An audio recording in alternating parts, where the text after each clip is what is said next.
Hey guys, Joel Howard here with another episode of Fit Chef, and I am here with actually my husband, Joe Howard, and we are going to touch base on a myth buster, okay? This is going to be a series of things that we do, so every time there's a myth, you guys can write in and ask about is this true or false, and I will elaborate on the myth buster. So today's myth buster is eating in the evenings, like eating right before you go to bed. I have had lots of clients write in and they've been asking, is it true? Can you eat after 6? Or can you have carbs after 6? Or can I eat right before I go to bed? So I asked Joe, who's like my version basically of Dr. Oz, come in and shed some light on the subject. So, Joe? Well, one of the common myths that people ask is, can you eat after, like, say, 6 p.m.? And the truth is, yes, you can, but it all comes down to your portion size. See, a lot of people want to go throughout the whole day being very busy and active, so they limit the amount of foods they take in because they're busy. And then they get at nighttime and they want to like stuff all the food in they can because they're hungry.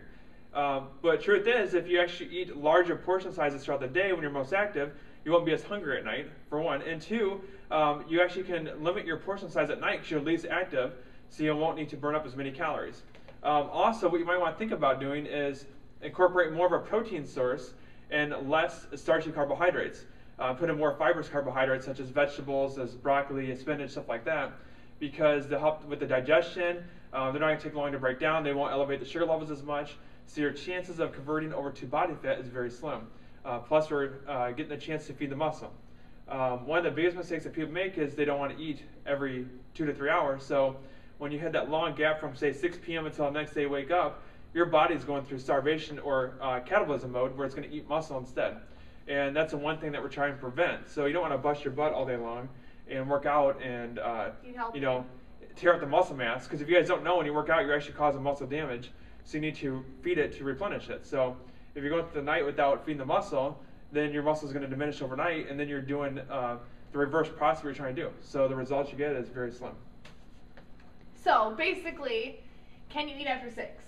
Yes, you can. Answer is yes. Yep. Yes, you can eat after 6 as long as you're sticking to a lean protein source and then a fibrous type of carbohydrates. So it's mainly your vegetables like green beans, broccoli, spinach, stuff like that. And can you eat right before bed? Yes, you can. Matter of fact, I do all the time. There's nights where, matter of fact, we went and did the photo shoot with you over the week, and we got home like, what, 2:30 in the morning, I think it was? 2:30 in the morning, yep. And we ate before we went to bed then, because we're still seeing the regimen of those every 2 to 3 hours. So. That's right. I mean, you can definitely have like a protein shake too before you go to bed or something like that if you're still a little hesitant about having some type of solid food.